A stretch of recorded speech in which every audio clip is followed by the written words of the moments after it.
नमस्कार दोस्तों, pro people news में मैं आपका स्वागत करता हूं। सुप्रीम कोर्ट ने अभी हाल के ही एक फैसले में कहा है कि भले ही पति दोष मुक्त साबित हो जाए, लेकिन पत्नी की मौत से पहले दिया गया बयान क्रूरता साबित करने के लिए उपयोग में लाया जा सकता है। क्रूरता के संबंध में भारतीय साक्ष्य अधिनियम की धारा 32 के अंतर्गत मृत पत्नी का मृत्युकालीन बयान धारा 498A आईपीसी के तहत स्वीकार किया जा सकता है। कोर्ट ने ये भी साफ किया कि बशर्त पत्नी की मृत्यु का कारण सवालों के घेरे में आना चाहिए। माननीय सर्वोच्च न्यायालय ने अभी एक फैसला देते हुए कहा है कि डाइंग डिक्लेरेशन मान्य होता है अगर पति दोष मुक्त भी हो गया हो, कोई भी मुलजिम दोष मुक्त हो जाए, इसके बाद भी डाइंग डिक्लेरेशन मान्य है। एक मामला केरल हाई कोर्ट का था जिसमें उच्च न्यायालय ने यह टिप्पणी की थी, उसे 498(1) में दोष मुक्त कर दिया था और इस दौरान जजमेंट के दौरान जब सारी कार्रवाई हो चुकी थी तो पत्नी की मौत हो गई। तो केरल हाई कोर्ट ने ये व्याख्या दी कि इस मामले को डाइंग डिक्लेरेशन के आधार पर आगे बढ़ाया जा सकता है। इस आदेश के विरुद्ध उनका पति सुप्रीम कोर्ट चले गए और उसने ये कहा मैं तो दोष मुक्त किया जा चुका हूं, लिहाजा इसे अब आगे नहीं दौड़ाया जा सकता।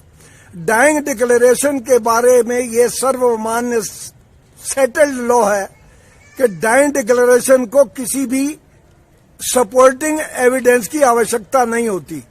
498 में पति बेशुक दोष मुक्त हो गया क्योंकि 498 में नहीं मिली होगी इतनी एविडेंस, इसलिए उसे दोष मुक्त कर दिया गया।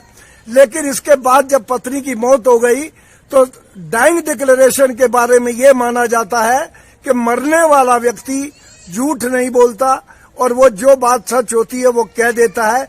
इसी आधार पर डाइंग डिक्लेरेशन को एविडेंस में स्वीकार किया जाता है।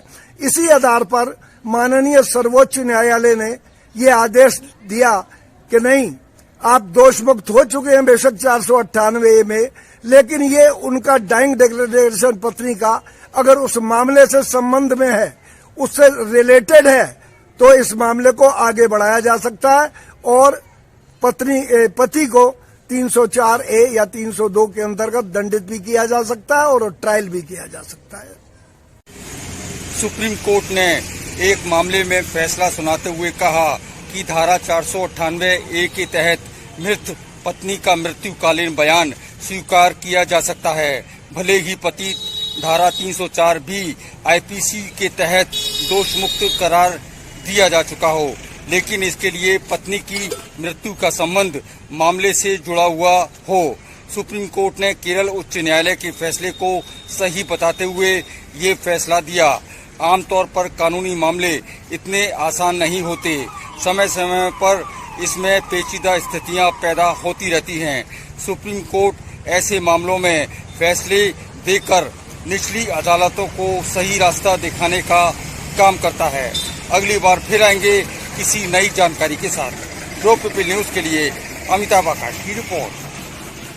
लेटेस्ट न्यूज अपडेट के लिए हमारे चैनल को सब्सक्राइब करें और साइड में दिख रहे नोटिफिकेशन बेल आइकन पर क्लिक करके हमारे वीडियो को सबसे पहले देखें।